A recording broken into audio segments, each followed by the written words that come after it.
నమస్తే, welcome to ANN. నేను Lakshminag Naraharisetti. Headlines చూద్దాం. TPCC working president Jaggareddy sensational comments. అధిష్టానం ఆదేశిస్తే హరీష్ రావును ఢీ కొట్టానంటూ స్పష్టం. రంగారెడ్డి జిల్లా దైవాలగూడ ఘటనపై రాష్ట్ర వ్యాప్తంగా ఆందోళన. శాంతి భద్రతలు క్షీణించాయంటూ ప్రభుత్వంపై ప్రతిపక్షాల విమర్శలు. డిప్యూటీ సీఎం పవన్ కళ్యాణ్ కు శస్త్రచికిత్స విజయవంతం. ప్రస్తుతం పవన్ ఆరోగ్య పరిస్థితి నిలకడగా ఉందన్న వైద్యులు. ఏపీలో మరోసారి కరోనా కేసుల కలకలం. 6 పాజిటివ్ కేసులు, 2 చనిపోవడంతో అధికారులు అలర్ట్.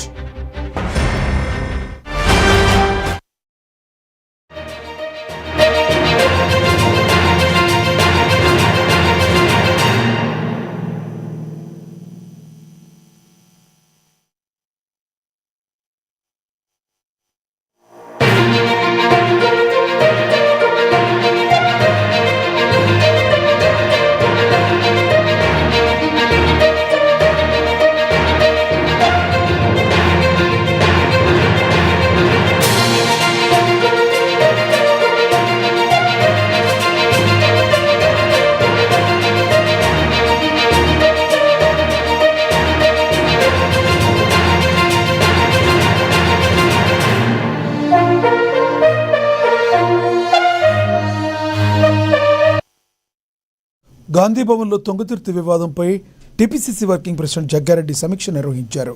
ఈ సందర్భంగా తుంగతుర్తి అంశాన్ని డీసీసీ అధ్యక్షుడు నర్సయ్య వివరించారు. ఈ సందర్భంగా వచ్చే ఎన్నికల్లో పార్టీ అధిష్టానం ఆదేశిస్తే మాజీ మంత్రి హరీష్ రావుపై పోటీ చేయడానికి సిద్ధమని టీపీసీ వర్కింగ్ ప్రెసిడెంట్ జగ్గారెడ్డి ప్రకటించారు. తాను సంగారెడ్డి నుంచి పోటీ చేయనని మాత్రమే చెప్పానని, కానీ మరో నియోజకవర్గం నుంచి పోటీ చేయనని ఎప్పుడూ చెప్పలేదని స్పష్టం చేశారు. తాను ఎక్కడి నుంచి పోటీ చేయాలన్నది పూర్తిగా కాంగ్రెస్ పార్టీ నిర్ణయిస్తుందన్నారు.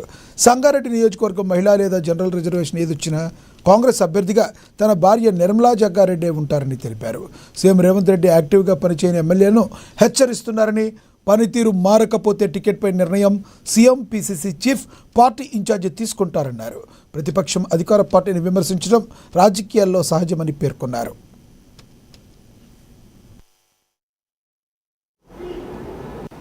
అంటే నిన్న వాళ్ళకి డబ్బులు వేసింది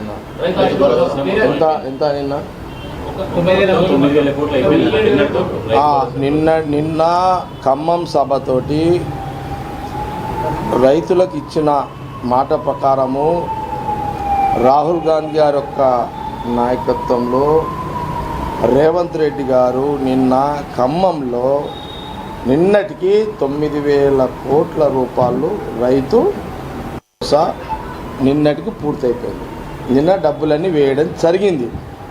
వేసిన క్రమంలో సందర్భంలో భవిష్యత్తులో డీలిమిటేషన్ వేస్తే సీట్లు పెరుగుతాయి కాబట్టి మళ్ళీ రెండోసారి కాంగ్రెస్ గవర్నమెంట్ అధికారంలోకి వస్తుంది, తెచ్చుకుంటాము.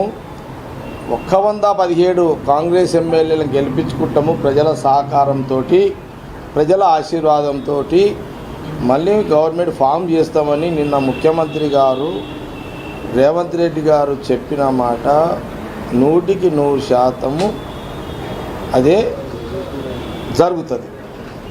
ఆ విశ్వాసం ప్రజల మీద మాకు ఉన్నది. అందుకే నిన్న మాకున్నటువంటి నమ్మకము, విశ్వాసము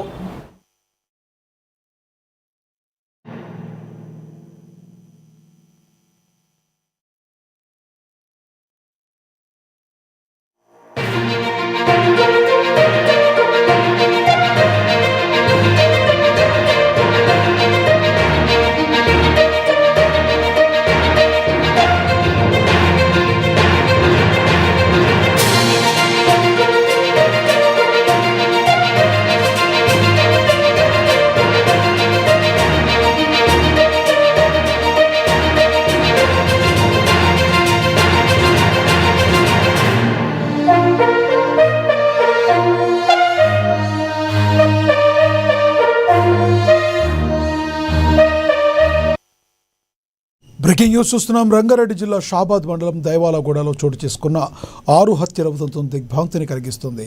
ఒకే కుటుంబానికి చెందిన వారిని అత్యంత కిరాతకంగా అంతమొందించిన ఈ ఘటన రాష్ట్ర వ్యాప్తంగా కలకలం రేపుతుంది. పోక్సో కేసులో నిందితుడిగా ఉన్న రాజ్ కుమార్ అనే వ్యక్తి బెయిల్పై బయటకు వచ్చి ఈ దారుణానికి ఒడిగట్టినట్లుగా తేలడంతో పోలీసు వ్యవస్థ తీరుపై విమర్శలు వ్యక్తమవుతున్నాయి.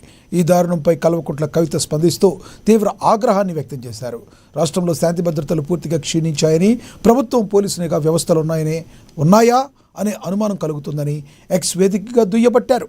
ఇక మరోవైపు బాధిత కుటుంబాలను పరామర్శించేందుకు దైవాలగూడ బయలుదేరిన బీఆర్ఎస్ నేతలు పట్నం నరేందర్ రెడ్డి, ఆర్ఎస్ ప్రవీణ్ కుమార్లను చేవెళ్ల చౌరస్తా వద్ద పోలీసులు అడ్డుకుని అదుపులోకి తీసుకున్నారు.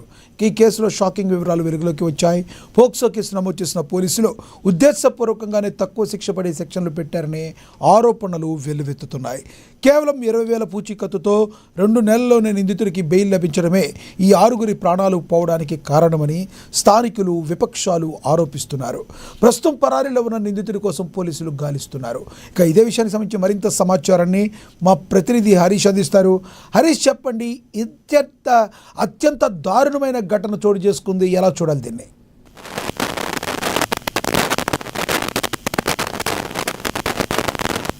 రైట్ హరీష్, చెప్పండి. ఎస్ లక్ష్మణ్, రంగారెడ్డి జిల్లా షాబాద్ మండలం సంబంధించి దైవాలగూడలో చోటు చేసుకున్న 6 హత్యల ఉదంతం సంబంధించి రాష్ట్ర వ్యాప్తంగా ఒక తీవ్ర దిగ్భ్రాంతితో పాటు ఒక ఏదైతే సెన్సేషన్ క్రియేట్ చేస్తున్న పరిస్థితి అయితే కనిపిస్తోంది. ఒకే కుటుంబం చెందిన వారిని అత్యంత కిరాతకంగా అంతమొందించిన ఈ ఘటనకు సంబంధించి కూడా రాష్ట్ర వ్యాప్తంగా కలకలం రేపుతుంది. ఇప్పటికీ అక్కడ ఏదైతే జరిగిన ఘటనలకు సంబంధించి దైవాలగూడలో కూడా ఇప్పటికీ ప్రతిపక్ష పార్టీలు కావచ్చు, ప్రజా సంఘాలు కావచ్చు, అక్కడ ఆ గ్రామానంతా కూడా పూర్తిగా దిగ్భ్రాంతం చేసిన పరిస్థితి అయితే కనిపిస్తూ ఉంది. ఇక ప్రధానంగా ఈ 6 హత్యలకు సంబంధించి కావచ్చు, అంటే అత్యంత కిరాతకంగా సంబంధించి కూడా ఈ 6 హత్యలు జరగడంలో ప్రభుత్వం, పోలీస్ శాఖ విఫలమైనట్టు కూడా ప్రతిపక్ష పార్టీలు ఆందోళనకు దిగాయి. అక్కడ టీఆర్ఎస్ చీఫ్ కవితకు సంబంధించి కావచ్చు, అలాగే బీఆర్ఎస్ కు సంబంధించి కూడా నేతలు ఆర్ఎస్ ప్రవీణ్ కుమార్తో పాటుగా ఇతర నేతలకు సంబంధించి కూడా అక్కడ వెళ్లేందుకు సిద్ధమైన పరిస్థితి కావచ్చు, వాళ్ళందరినీ కూడా అక్కడ అరెస్ట్ చేస్తున్న పరిస్థితి అయితే కనిపిస్తోంది. మొత్తంగా దీనికి సంబంధించి కూడా పూర్తిగా ఈ హత్యలకు సంబంధించి కూడా పోక్సో కేసుకు సంబంధించిన ఏదైతే అరెస్ట్ అయిన నిందితుడు జైల్లో సంబంధించి కూడా తను బెయిల్ పైన విడుదలైన పరిస్థితి అయితే కనిపిస్తోంది. రాజ్ కుమార్ అనే వ్యక్తి బెయిల్ పై బయటకు వచ్చి ఈ దారుణానికి ఒడిగట్టినట్టుగా తెలుస్తోంది. అర్ధరాత్రికి సంబంధించి కూడా 11 గంటల ప్రాంతం నుంచి 1 గంటల ప్రాంతం వరకు కూడా ఈ 6 హత్యలు చేస్తారు. దాంట్లో ప్రధానంగా దివ్యాంగురైన బాధిత ఏదైతే బాలికకు సంబంధించి కావచ్చు, తన నానమ్మ కావచ్చు, అక్కడ ఏదైతే దానికి సంబంధించిన వాళ్ళ కుటుంబ సభ్యులతో పాటుగా తన కుటుంబ సభ్యులకు సంబంధించి కూడా 2 పిల్లలు, తన భార్యను అత్యంత కిరాతకంగా అంతమొంచిన పరిస్థితి అయితే కనిపిస్తూ ఉన్నది. ఇక దీనికి సంబంధించి కూడా పూర్తిగా ఏదైతే రాష్ట్రంలో శాంతి భద్రతలు క్షీణించినట్టుగా కూడా టీఆర్ఎస్ చీఫ్ కల్వకుంట్ల కవిత స్పందించారు. ఆగ్రహం వ్యక్తం చేసిన పరిస్థితి కావచ్చు. రాష్ట్రంలో శాంతి భద్రతకు సంబంధించి కూడా పూర్తిగా ప్రభుత్వం సంబంధించి కూడా పోలీసు నిఘా వ్యవస్థకు సంబంధించి కూడా పూర్తిగా విఫలమయ్యాయి.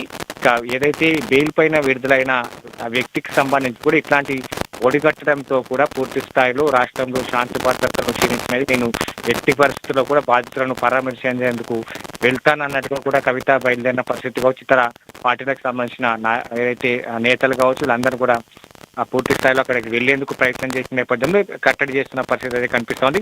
ఇక మొత్తంగా ఈ కేసుకు సంబంధించి కూడా పోలీసులు 6 బృందాలుగా కూడా దర్యాప్తు చేస్తున్న పరిస్థితి అయితే కనిపిస్తూ ఉంది. ఇక షాబాద్ చౌరస్తా దగ్గరగా ఒక ఉద్రిక్త వాతావరణం ఉదయం నుంచి కూడా కొనసాగిన నేపథ్యం అయితే కనిపిస్తోంది. బాలిక కుటుంబ సభ్యులకు సంబంధించిన ఆందోళన కావచ్చు, కుటుంబ సభ్యులకు సంబంధించిన దాంతో పాటుగా ప్రతిపక్ష పార్టీలకు సంబంధించిన నేతలు కావచ్చు, వాళ్ళకి అండగా నిలుస్తూ ఉన్నారు. ఎక్కడికక్కడ సంబంధించి కూడా ఎవరైతే దాఖలానికి ఒడిగట్టిన ఆ వ్యక్తి నిందుతున్నాడో వారికి సంబంధించి కూడా కఠిన శిక్షలు పడాలి. ఇక పూర్తిగా 6 హత్యలకు సంబంధించి కూడా ప్రభుత్వ వైఫల్యం, పోలీస్ శాఖ వైఫల్యమే కారణంతో కూడా ఈ నిఘా వైఫల్యం ముఖ్యంగా, ఎందుకంటే సీసీ కెమెరా కావచ్చు, ఒకవైపు ఇతర సంబంధించిన నిఘా వ్యవస్థలకు సంబంధించి కూడా పోలీసు వ్యవస్థ కొనసాగుతున్న నేపథ్యంలో ఇట్లాంటి 6 హత్యలకు దారుణంగా ఒడిగాడుతున్న నేపథ్యంలో ఎందుకు పోలీసులు వైఫల్యం చెందింది అక్కడ సంబంధించి కూడా వాళ్ళు డిమాండ్ చేస్తున్న పరిస్థితి అయితే కనిపిస్తూ ఉంది. దీనికి సంబంధించి కూడా పూర్తిగా 6 బృందాలుగా కూడా పోలీసు ఏదైతే నిందితులకు సంబంధించి కూడా ఛేదించేందుకు అయితే 6 బృందాలుగా విడిపోయి సంబంధించి కూడా దీనికి గాలింపు చర్యలు చేపట్టే నేపథ్యం అయితే కనిపిస్తా ఉంది. ఇక 6 హత్యలు చేసిన నిందితుడు రాజ్ కుమార్ సంబంధించి కూడా కారును గుర్తించారు. తాను అద్దె కారు తీసుకొచ్చి నిన్న 11 గంటలకు సంబంధించి కూడా అక్కడ ప్రాంతానికి చేరుకున్నారు. ఆ గ్రామానికి సంబంధించి ముందుగా వారికి బాలికతో పాటుగా నాన్నమ్మతో పాటుగా ఇతర కుటుంబ సభ్యులకు సంబంధించి కూడా వాళ్ళని హత్య చేసిన పరిస్థితి కావచ్చు. అక్కడి నుంచి 3 కిలోమీటర్లకు సంబంధించి కూడా తన స్వగ్రామానికి చేరుకున్నారు. అక్కడ తన భార్యతో అంటే గతంలో కూడా దీనిపైన ఆరోపణలు ఉన్నాయి. తన తండ్రిని చనిపిన ఆరోపణలు కనిపిస్తా ఉన్నాయి. మొత్తంగా అంటే దీంతో పాటుగా 7 హత్యలకు సంబంధించి కూడా అత్యంత కిరాతకంగా ఈ రాజ్ కుమార్ అనే వ్యక్తి చేసిన పరిస్థితి ఉన్నది. కాబట్టి ఇక దీనికి సంబంధించి కూడా 6 హత్యల రాజకుమార్ కి సంబంధించిన కారును నందిగామ దగ్గర పోలీసులు గుర్తించిన పరిస్థితి అయితే కనిపిస్తా ఉంది. నందిగామ రైల్వే స్టేషన్ కి సంబంధించి కూడా ఈ కారు వెళ్ళినట్టుగా తెలుస్తా ఉన్నది. కారుకు సంబంధించి కూడా అద్దె కారుగా తీసుకొచ్చారు. ఇప్పటికే అద్దె కారుకు సంబంధించిన యజమానికి సంబంధించి కూడా పోలీసులు అతని వివరాలు కూడా సేకరిస్తున్న పరిస్థితి అయితే కనిపిస్తా ఉన్నది. ఇక దీంట్లో ఇప్పటికే కుటుంబ సభ్యులతో కూడా కలెక్టర్ నారాయణ రెడ్డి మాట్లాడారు. కలెక్టర్ కి సంబంధించి కూడా పోలీసులకు సంబంధించి కూడా అక్కడ ఉద్రిక్త వాతావరణం చోటు చేసుకుంది. కాబట్టి ఇక ఈ కేసుకు సంబంధించి కూడా ఎస్ఐని కలెక్టర్ నారాయణ రెడ్డి సస్పెండ్ చేసిన పరిస్థితి అయితే కనిపిస్తా ఉన్నది. ఇప్పటి వరకు ఉదయం నుంచి కూడా ఉద్రిక్త వాతావరణం చోటు చేసుకుంటున్న నేపథ్యం అయితే ఉన్నది షాబాద్ చౌరస్తాలో. ఇక ఎప్పుడైతే ఎస్ఐని సంబంధించి కూడా సస్పెండ్ చేస్తారో ఈ కేసులో ఎవరున్నా వదిలిపెట్టే లేని పరిస్థితి కూడా డిఎస్పీ చెప్పిన నేపథ్యంలో నిరసనను సంబంధించి కూడా విరమించిన పరిస్థితి అయితే కనిపిస్తా ఉన్నది. కాబట్టి మొత్తంగా ఈ కేసుకు సంబంధించి కూడా పొలిటికలైజ్ గా మారిన పరిస్థితి అయితే కనిపిస్తుంది. ఎందుకంటే రాష్ట్రంలో ఒక నిఘా వ్యవస్థ కావచ్చు, ఇతర వ్యవస్థలు కావచ్చు, శాంతి భద్రతలకు సంబంధించి కూడా ఎట్టి పరిస్థితుల్లో కాంగ్రెస్ ప్రభుత్వం ఉపేక్షించగా కూడా గతంలో పోలీస్ శాఖ నుంచి కావచ్చు, ప్రభుత్వం నుంచి కూడా ప్రజలకు హామీ ఇచ్చింది. లీగల్ వ్యవస్థ నుంచి కూడా మొదలు పెడితే ఇక్కడ ఈ టీమ్స్ వరకు అలాగే మిగతా సంబంధించిన పోలీస్ వరకు కావచ్చు పకడ్బందీగా చేస్తామని ఒక ప్రజలకు హామీ. ఇప్పుడు ఈ 6 హత్యలు జరుగుతున్న క్రమంలో ఎటుపోయిందన్నట్టు కూడా ప్రతిపక్ష నేతలు ఉద్రిక్తంగా దిగారు. పరామర్శించినందుకు వెళ్లారు. దీంట్లో ఫెయిల్యూర్ గా రాష్ట్ర ప్రభుత్వం నిలిచింది. 6 హత్యలు చేస్తున్నా కూడా పోలీస్ వ్యవస్థకు ఎందుకు తెలియలేదు అంటే అత్యంత నిఘా ఉన్న సీసీ కెమెరాలు కావచ్చు, ఇతర వ్యవస్థలు కావచ్చు, పోలీస్ ఇతర అంటే సిసిఎస్ కి కమాండ్ కంట్రోల్ కి అటాచ్మెంట్ కావచ్చు. అంటే 6 హత్యలు జరుగుతున్నా కూడా ఒక వ్యక్తిని జైలు నుంచి విడుదలైన వ్యక్తిని ఏ విధంగా ఈజీగా వదులుతారన్నట్టుగా కూడా ఒక ప్రతిపక్ష నేతలు ఆరోపిస్తున్న పరిస్థితులు అయితే కనిపిస్తుంది. మొత్తంగా దీనికైతే నిందితుని ఛేదించేందుకు 6 బృందాలుగా విడిపోయారు. లక్ష్మణ నందిగామలో తనను ఆనవాళ్ళు గుర్తించారు. మరికాసేపటితో సంబంధించి కూడా ఈ నిందితుని పట్టుకునేందుకు ఆ బృందాలు పనిచేస్తున్నాయని చెప్పొచ్చు. Lakshmana, thank you Harish.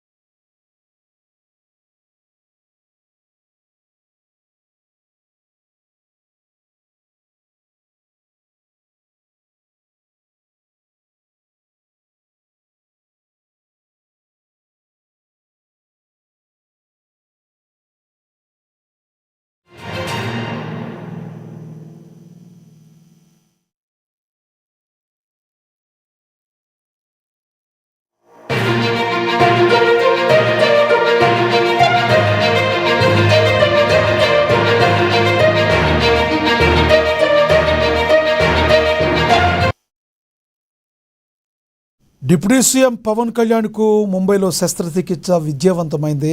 గత కొంతకాలంగా భుజం నొప్పితో బాధపడుతున్న ఆయనకు వైద్యులు ముంబైలోని ప్రముఖ ఆసుపత్రిలో కుడి భుజానికి రొటేటర్ కఫ్ శస్త్రచికిత్సను విజయవంతంగా పూర్తి చేశారు. సుమారుగా 3.5 గంటల పాటు సాగిన ఈ ఆపరేషన్ అనంతరం పవన్ కళ్యాణ్ ఆరోగ్య పరిస్థితి ప్రస్తుతం నిలకడగా ఉన్నట్లుగా వైద్యులు వెల్లడించారు. ప్రస్తుతం ఆయన వైద్యుల పర్యవేక్షణలోనే విశ్రాంతి తీసుకుంటున్నారు. 2016 నుంచి పవన్ కళ్యాణ్ 2 భుజాల్లోనూ రొటేటర్ కఫ్ గాయాలతో బాధపడుతున్నారు.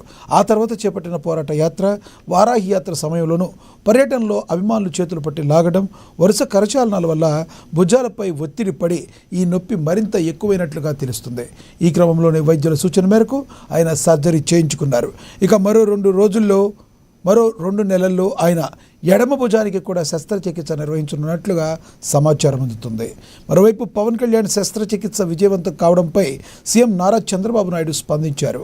పవన్ కళ్యాణ్ త్వరగా కోలుకోవాలని, ఆయనకు సంపూర్ణ ఆయురారోగ్యాలు చేకూరాలని ఆకాంక్షిస్తూ సీఎం చంద్రబాబు ఎక్స్ వేదికగా ప్రత్యేక పోస్ట్ పెట్టారు.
ఆంధ్రప్రదేశ్ ఉప ముఖ్యమంత్రి పవన్ కళ్యాణ్కు ముంబైలో శస్త్రచికిత్స విజయవంతమైంది.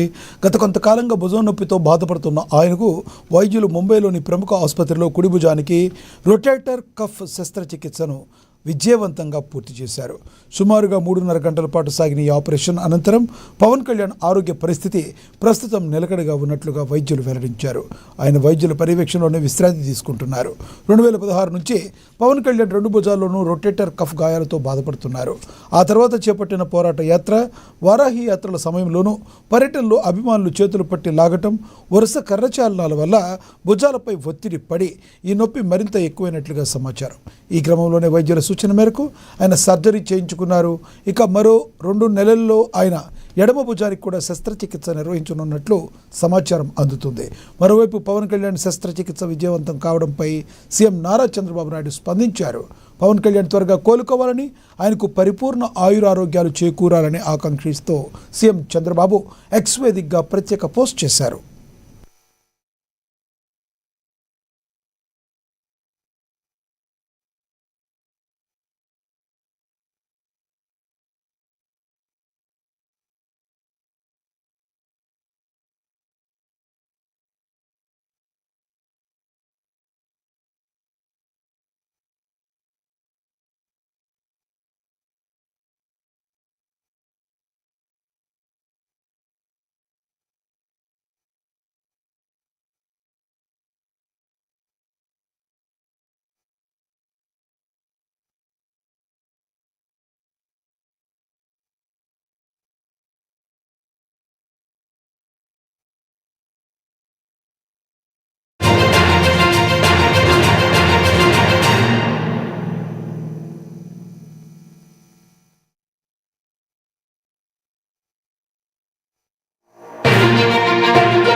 ఆంధ్రప్రదేశ్లో మరోసారి కరోనా మహమ్మారి కలకలం సృష్టిస్తుంది.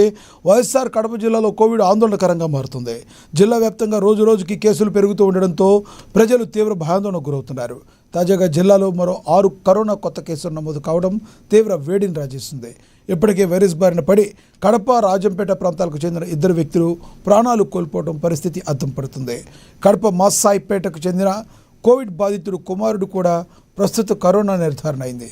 పరిస్థితులు మారుతున్నా ప్రభుత్వం మాత్రం అరాకొరా చర్యలతో మభ్యపెడుతుందనే విమర్శలు వ్యక్తమవుతున్నాయి. కడప రిమ్స్లో కేవలం 1 వార్డు ఏర్పాటు చేసి చేతులు దులిపేసుకున్నారని స్థానికులు, ప్రతిపక్షాలు మండిపడుతున్నాయి. కోవిడ్ ప్రోటోకాల్స్ అమలు చేయడంలో జిల్లా యంత్రాంగం పూర్తిగా విఫలమైందనే ఆరోపణలు వస్తున్నాయి.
ఆంధ్రప్రదేశ్లో మరోసారి కరోనా మహమ్మారి కలకలం సృష్టిస్తుంది. వైఎస్ఆర్ కడప జిల్లాలో కోవిడ్ ఆందోళనకరంగా మారుతుంది. జిల్లా వ్యాప్తంగా రోజు రోజుకి కేసులు పెరుగుతూ ఉండడంతో ప్రజలు భయాందోళనకు గురవుతున్నారు. తాజాగా జిల్లాలో మరో 6 కొత్త కరోనా కేసులు నమోదు కావడం తీవ్ర వేడిని రాజేస్తుంది. ఇప్పటికే వైరస్ బారిన పడి కడప, రాజంపేట ప్రాంతాలకు చెందిన 2 వ్యక్తులు ప్రాణాలు కోల్పోవడం పరిస్థితి అర్థమవుతుంది. కడప, మాసాపేటకు చెందిన కోవిడ్ బాధితుడు కుమారుడు కూడా ప్రస్తుతం కరోనా నిర్ధారణ అయింది. పరిస్థితులు మారుతున్నా ప్రభుత్వం మాత్రం అరాకొరా చర్యలతో మభ్యపెడుతుందనే విమర్శలు వ్యక్తమవుతున్నాయి. కడప రిమ్స్లో కేవలం ఒక వార్డులో ఏర్పాటు చేసి చేతులు దులుపుకుంటున్నారని స్థానికులు, ప్రతిపక్షాలు మండిపడుతున్నాయి. కోవిడ్ ప్రోటోకాల్స్ అమలు చేయడంలో జిల్లా యంత్రాంగం పూర్తిగా విఫలమైందనే ఆరోపణలు వస్తున్నాయి.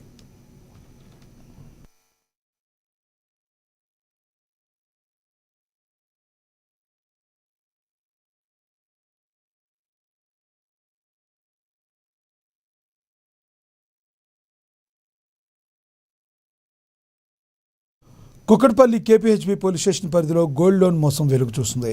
కేపీహెచ్బీ 6వ ఫేజ్లోని ముతూట్ ఫైనాన్స్ మేనేజర్గా పనిచేస్తున్న ప్రియాంక రెడ్డి కస్టమర్లకు మాయమాటలు చెప్పి 10 కోట్ల విలువైన బంగారానికి ముంచేస్తుంది. ముతూట్ ఫైనాన్స్లో 14% వడ్డీ పడుతుందని, బెస్ట్ గోల్డ్ ఫైనాన్స్ అయితే కేవలం 6% రుణం ఇప్పిస్తానని చెప్పి బాధితులను ట్రాప్ చేస్తుంది. నమ్మిన కస్టమర్ల బంగారాన్ని మరొక ఫైనాన్స్కు మార్చడమే కాకుండా కస్టమర్లు ప్రతి నెలా చెల్లించే వడ్డీ డబ్బులను తన సొంత ఖాతాలోకి మళ్లించుకుంది. అంతేకాకుండా ఆ బంగారంపై టాపప్ రుణాలు కూడా తీసుకుంది. ఇటీవల ఓ కస్టమర్ మొత్తం నగదు చెల్లించి తన బంగారాన్ని విడిపించుకోవడానికి రాగా ప్రియాంకారెడ్డి చేసిన ఘరానా మోసం బయటపడింది. దాదాపుగా 40 మంది బాధితులు మోసపోయామని గ్రహించి కేపీహెచ్బీ పోలీస్ స్టేషన్ను ఆశ్రయించారు. కేసు నమోదు చేసిన పోలీసులు విచారణ వేగవంతం చేశారు.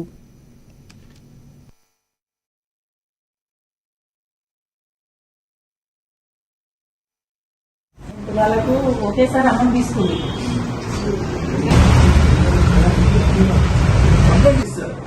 చెప్పండి క్వశ్చన్ చెప్పండి సార్. ఎందుకు చెప్తే ఒకసారి మాట్లాడండి సార్. మెయిన్ అవుట్ లేదు సార్, మెయిన్ అవుట్ ఉండాలి.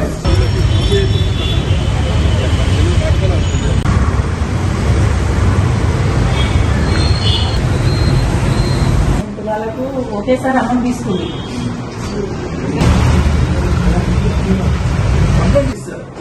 చెప్పండి క్వశ్చన్ చెప్పండి సార్. సార్ ఎందుకు చెప్తే ఒకసారి మాట్లాడండి సార్. మెయిన్ అవుట్ లేదు సార్, మెయిన్ అవుట్ ఉండాలి.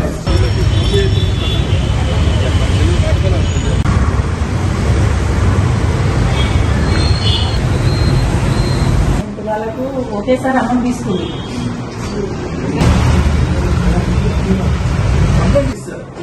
చెప్పండి క్వశ్చన్ చెప్పండి.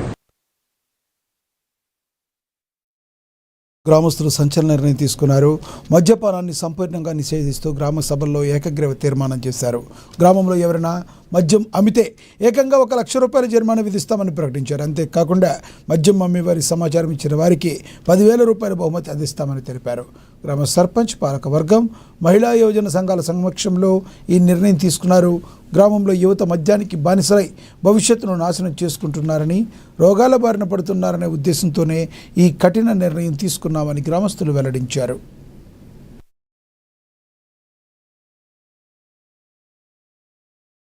గ్రామంలో మద్యపానం అమ్మకాన్ని గ్రామస్తుల కోరిక మేరకు నిన్న గ్రామసభ ఆధ్వర్యంలో సర్పంచ్ గారు మరియు పాలకవర్గం, అలాగే యూత్ సభ్యులు, మహిళా సంఘాల ఆధ్వర్యంలో మద్యపాన నిషేధాన్ని మేము తీర్మానం చేయడం జరిగింది. దీనికి గ్రామంలోని యువత మద్యానికి బానిసలు కాకుండా, పక్కదో పట్టకుండా అందరి కోరిక మేరకు ఈ నిర్ణయం తీసుకోవడం జరిగింది. దీని పట్ల గ్రామస్తులందరూ సంతోషంగా ఉన్నారు. ఇలా ఈ యొక్క మద్యాన్ని ఎవరన్నా అమ్మితే 1 లక్ష రూపాయల జరిమానా విధించడం జరుగుతుంది. పట్టించిన వారికి 10,000 బహుమానం కూడా విధించడం జరుగుతుందని తీర్మానం చేయడం జరిగింది. కామారెడ్డి జిల్లాలోనే ఈ రాజంపేట మండలంలోని ఆరుగొండ గ్రామం ప్రతి గ్రామం ఆదర్శంగా తీసుకొని ఇలాంటి ముందుకెళ్తే యువకులందరూ ఉద్యోగాల బాట వైపు వెళ్తారని మేము మనస్ఫూర్తిగా కోరుకుంటున్నాం. ఎందుకోసం నిర్ణయం తీసుకోవాల్సింది యూత్ సభ్యులు కానీ పెద్ద మనుషులు కానీ ఎవరన్నా డైలీ ఇదే ఉన్నాము. పోయిన వాళ్ళు ఇప్పుడు రాజంపేట, కామారెడ్డి పోయేస్తామని పోతారు. వాళ్ళు వచ్చేదాకా కూడా మనకు ఇంటికి తిరిగి వచ్చేదాకా డక్కడుక్కుంటుంది కన్నా తల్లిదండ్రులకు మనకి. ఆ మద్యము తీయడం వల్లనే చాలా మంచిదని నేను చెప్తున్నాను. ఆ మద్యము అమ్మితే మాత్రము కఠిన చర్యలు తీసుకోవచ్చు. మళ్ళీ అలాగే 1,00,000 రూపాయల జుర్మానా వాళ్ళకి చూచి చెప్పిన వాళ్ళకి 10,000 రూపాయలు బహుమతిగా ఇస్తామని తెలియజేస్తున్నాం మారేగొండ తరఫున.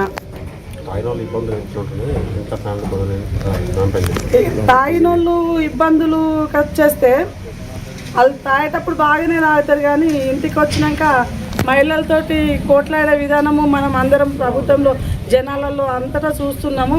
చాలా ఇబ్బందులు ఎదుర్కొనేదైతే ముఖ్యంగా మహిళలే, చాలా ముఖ్యంగా. గ్రామంలో మద్యపానం అమ్మకాన్ని గ్రామస్తుల కోరిక మేరకు గుంటూరు జిల్లా తాడేపల్లి మండలం ఉండవల్లిలో ఉద్రిక్తత వాతావరణం నెలకొంది. సీడ్ యాక్సెస్ రోడ్డు నిర్మాణానికి పొలాలు ఇవ్వని రైతుల భూములను సిఆర్డీఏ అధికారులు స్వాధీనం చేసుకుంటున్నారు.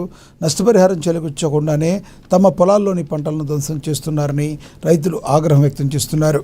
అధికారుల చర్యలను అడ్డుకునేందుకు యత్నించిన రైతులను పోలీసులు బలవంతంగా ఈడ్చుకెళ్లడంతో తీవ్ర గందరగోళం నెలకొంది. రైతులు పోలీసుల మధ్య భారీ వాగ్వాదం చోటు చేసుకుంది.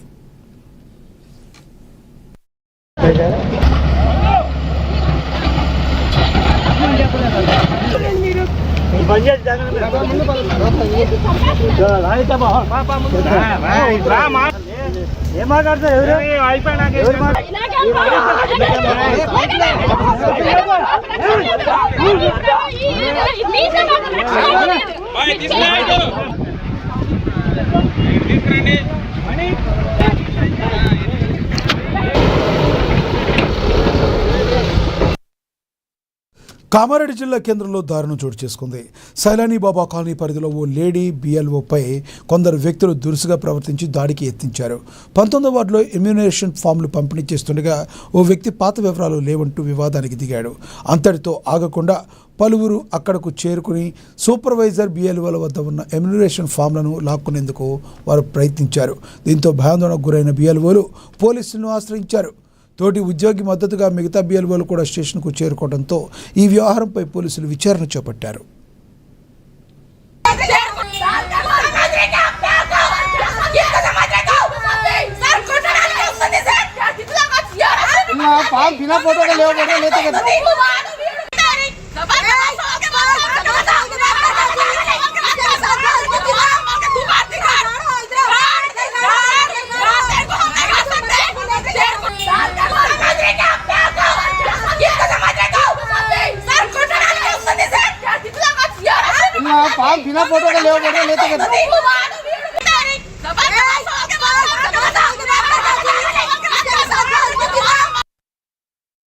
నెల్లూరు జిల్లా గూడూరు రూరల్ పరిధిలో భూగర్భ కేబుల్స్ కోసం రోడ్డు పక్కన తీసిన గోతులు, మట్టి దెబ్బలు ఒక యువకుడి ప్రాణాన్ని బలి తీసుకున్నాయి. సైదాపురం మండలం పాలకూరుకు చెందిన electrical bus driver Rudraraju Venkateswara Raju ఎదురుగా వస్తున్న వాహనాన్ని తప్పించిపోయి రోడ్డుపై ఉన్న మట్టి దెబ్బను ఢీకొని అక్కడికక్కడే మృతి చెందాడు. ఇటీవలే వివాహమైన ఈ యువకుడి మరణంతో గ్రామంలో విషాద ఛాయలు అలుముకున్నాయి. R&B అధికారులు పట్టించుకోకపోవడం వల్లే ఈ ప్రమాదం జరిగిందని బాధ్యులపై కఠిన చర్యలు తీసుకోవాలని స్థానికులు డిమాండ్ చేస్తున్నారు.